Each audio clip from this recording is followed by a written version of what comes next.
Сайн байцгаана уу хүүхдүүдээ. Энэ өдрийн мэндийг хүргэе. 4-р сарын 13-ны даваа гарагийн хичээл маань эхэлж байна. Хичээлийнхэн та бүхэн дэвтэр, сурах бичиг балаа гаргаад хичээл дэвтэрт оролцоорой. Өнөөдрийн бидний үзэх хичээлийн сэдэв бол зөв бичих дүрмийн баттгал 4. Өнөөдрийн хичээлээр гэрийн даалгавраа шалгана, чий жижиг хийн, ихээс алдаатай үгсийг таньж түүнийгээ тайлбарлана, мөн таньсан үгээ, зассан үгээ баттгаж дасгал ажиллана. Эдгээр дарааллын дагуу хичээлдээ хүүхдүүдээ идэвхтэй оролцоорой. За ингээд оюун дүрэнд бүгдээрээ гэрийн даалгавраа шалгая. Тэгэхээр багш нь гэрт 11 дэх ихийг өгсөн бай. 11 дэх ихийг та бүхнийг бол уншаад дотроос нь алдаатай үгсээ таньж чадсан даалгаврыг явуулсан гэдэгт итгэж байна. Тэгэхээр бол багшийнхаа олсон алдаатай өөрийнхөө алдааг тулгаж хараад залруулаарай. За үгүй үндэс алдаатай өвчсөн ирсэн гэсэн үгнээс эхлээд хай. За зогсоос ирэх гэдэг бол ирж очихын ирэх учраас ийг ирэх чинь тийм ээ. Хэрвээ ийг ирэх юм бол юм ирж хайх. Ээжийнхээ бөгжийг ирэх гэсэн үгийн үндэс болж ирнэ. За дараагийн үг гэрчлэх. Гэрч, гэрчил, гэрчлэх. За гэрчил гэдэг бол ч ил хоёрын дунд их шиг авч байна л да. Гэвч гэвчээр төгссөн үгэнд гэвчээр гэсэн залгуур залгахдаа өмнө нь их шиг жирэгдвэл мөн үгийн эцсийн гэвчийн өмнөх их шиг гээгднэ гэсэн дүрмийн дагуу боловсрол, сурагчид, сурагчдад, үсрэх гэх мэтэр хоёр дахьтай адилхан гэрчил, гэрчлэх гэж хувирах ёстой байна. И их шиг гээгднэ гэсэн.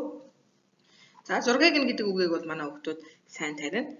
Чэшгэ зөөвний төвдөг богиногэр төгссөн эрүүг нь эм үгийн ийн, ийг нөхцөлийг залгадаг. Тэгэхээр 6-г нь. За мөн дараагийн дүрм нь гэвчээр төгссөн үгэнд урд гიშгээр гэсэн залгуур залгахад эцсийн гэгүүлэгчийн өмнөх базархай гიშгийг гээд. Тэгэхээр эргээ дундахын эргээ хоёр үсгийн дундах гээгднэ гэсэн үг. За энэ дээр бол нэг аман ярианы хэлгэрчсэн үг алдуутай орж ирж байгаа. Энэ бол тэрийг зүг. Энэ тэр түүнийг үүнийг болж хувирдаг тий. Тэгэхээр аман ярианы хэллэгээ баснаа гэсэн. За дөрөвдөх нь тавдах нь ирсэн б. За б үсгийг хвчлэн үгийн эхийн төвчин үгийн дунд ил эм эн в үсгийн араас бичнэ. Жишээ нь бодлого, толб, хэмбэ, явбал гэх мэт. Тийм дүрмийн дагуу ирсэн б. За гэрт бол эдгээр 5 үгийг олоод задруулах байжээ. За өмнөх хичээлээр багш нь хичээл болгон дээр бол үзэл тогтоох 3 үг өгж байгаа. За тэр 3 үг орсон өгүүлбэрүүдийг хийлээ. Та нар маш сайн сонсоод бичнэ. За тэгчгээ биччихэд багшийнхаа энэ слайд дээр үзүүлж байгаа өгүүлбэрүүдийг хараад засах юм шүү. Тэгэхээр одоо эхний ээлж нь дийлэгц рүү харахгүйгээр бичээрэй гэсэн. За эхэллээ. 1-р өгүүлбэр.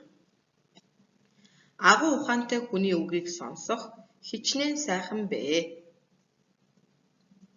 Агуу ухаантай хүний үгийг сонсох хичнээн сайхан бэ.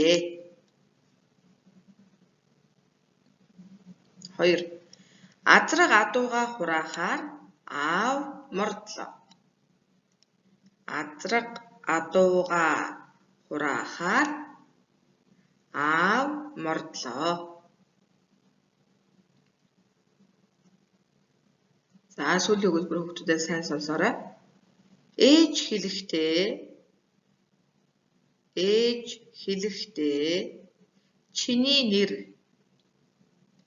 чиний нэр амарлингуй занг бэлгэдсэн гэж билээ. Амарлингуй занг бэлгэдсэн гэж билээ. Ээж хэлэхдээ чиний нэр амарлингуй занг бэлгэдсэн гэж билээ. За ингээд бичиж дуусчаад үгийн алдааг ашиглаарай. Үгийн алдаа байхгүй бол өөртөө 5 гишүү юм уу 5 тавьж болно тийм ээ. Өөрийгөө урагшуулж болно. Хэрвээ алдсан бол алдсан үгээ нэг мөр үчээд үзэн тогтоогоорой.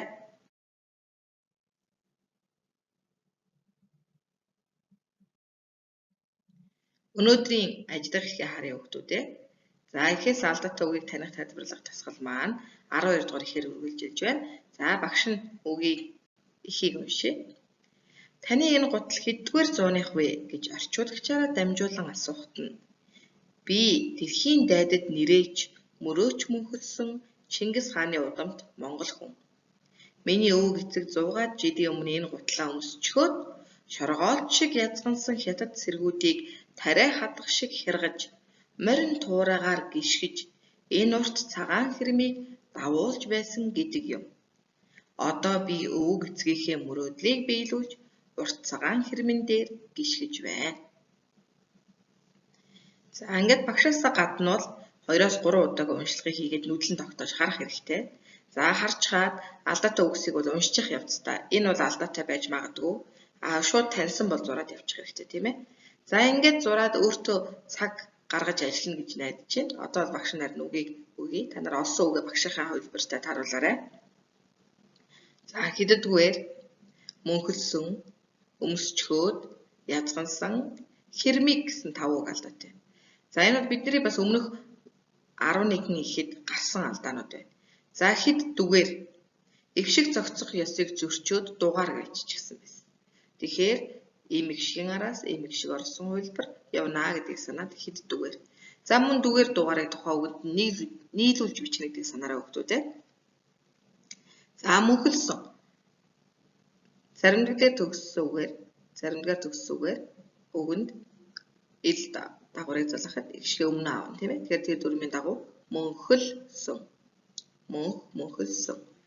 За өмсчхөд энэ яг өмнөх хичээл дээр гарсан бүр өмсөн үйлдэх утгатай чих дагаврыг зөв бичих дүрмэн дээр гарсан үг байна. Тэгэхээр эсгээгээр төгссөн үг. Жишээ нь хэд энэ бол өмс, эсээр төгс. Түүн дээр тэчээгээр ихсэн залгуур залгахад залгуур нь чих. За эгшиггүй чинь өмсч хөөд, босч хоод, түлхчээд. За энэ дагаврыг санаарай хүүхдүүд. Язгансан. За хэрвээ яг энэ ихэд бичсэн хувилбарыг уншвал язагнасан. Шал өөр утга гарч ирж байгааг сонсоод хэлээд үзээрэй хүүхдүүд. Тэгэхээр үгийн үндэс язгана. Язганаа байна тий. Тэгэхээр язгансан. За 5 хэрмийг гэрвчээр төгссөн үгэнд урт эгшээр гэсэн нөхцөл залгахад эцсийн гэгэрвч өмнөх баларгын эгшгийг гээдэг дүрмийг зөрчсөн байна. Тэгэхээр хэрмийг, байдлаас, явдлыг гэх мэтчлэн гээж чинь. За ингээд та бүхэн маань 12 дугаар ихийн амжилттай засцалруулсан гэж найдаж байна. Хүснэгтийн дүрмийн дагуу хүснэгтийг бичээд дүрмийг нь тайлбарлаж авна гэдгээ санаарай. За өнөөдрийн сурсан 5 үгээрээ бүгдээрээ өгүүлбэр зохиож тасгад ажиллая. Тэгэхээр багш нь бол хувилбарт дараах тасгалуудыг харуулж болж байна. Та нар маань болохоор өөрсдөө мөн өөр хувилбараар зохиож болно. Чи хэддүгээр ангид сурдаг вэ? Гэрэл зураг бол түүхийг мөнхөлсөн өнгөт гэрч юм. Дүү маань усны гутлаа өмсчхөөд бороо туулахаар яарна. Язгансан хорхоо шавж ямар муухай харагдана вэ? Хятадын цагаан хэрмийг үзэхээр ирсэн зөөлчдийг хараач. За энэ мэтчлэн өнөөдрийн алдааг нь засаад ямагт ийм хэлбэрээр бичин шүү гэж тогтоосон үгсээ баттахын тулд өгүүлбэр зохиож ажиллана. Тэгэхээр өгүүлбэр зохиохдоо багшийнхаа зохиосон өгүүлбэрүүдээс санаа авч болно, мөн өөрөө зохиож болно. За энд мөн 5 үгээс гадна алдаатай бичигдэх магадлалтай үгсийг бол багш нь өгсөн байгааг хараарай. Туулахаар, шавж, үзэхээр. За энэ үгсийг бол онцгойлон хараарай гэж зөвлөё. Ингээд 4-р хичээлийн маань нүүдлэн тогтоох үгсийг харъя. Бархирах, хашгирах, байгаль, их, байцаа, луван. За бархирах дуу чимээ байна тийм ээ. За байгаль гэхэд бол зөөлний тэмдэгтэй. Байцаа хоёрлаа бай цай гэсэн хагас иймээс бүтэж байгааг хараарай. Өнөөдрийн энэ нүүдлэн тогтоох үгсээ өгүүлбэрт оруулаад нүүдлэн тогтоож бичих тэмдэглэн дараагийн хичээл дээр эдгээр үгсээр чийж хийнэ. Тэгэхээр та бүхэн маань эдгээр үгсээр бол өгүүлбэр зохионо гэдгээ ойлгосон гэж найдаж байна. Гэрийн даалгавраа сонсороо хүүхдүүд. Би энд татуулсан зургаа томоор угаалгаад гоё жазанд хийж хоймортой бурханчлан дахин хэмээн омог бардам хэллээ. Миний Монгол гэх омогшил өөрөө ирэхгүй төрж цөс хөөрөөд ирлээ. Морин дил дээр дарцаглаж Монголоо гэж чээжээд илтсэн би Монгол ирхэн гээд цагаан хэрмийг дөрөгтөл дуулмаар омогшиж байна. За миний хөө хизээ нэгэн цагт Тэр хүртэл тэмцэж байлдаж явсан гутлын минь мөрийг цагаан хэрэмдээр чийд гаргаж өвд эцгийн үнийн захиалсыг биелүүлэх болтугай хэмээн үлдээсэн гутал нь юмчина. За тэгэхээр энэ ихэс хүүхдүүдээ 5 үг алдаатай байгааг олоод түүнийг засаад мөн дөрмийг нь тайлбарлаад багш руугаа явуулна гэдгийг санаарай.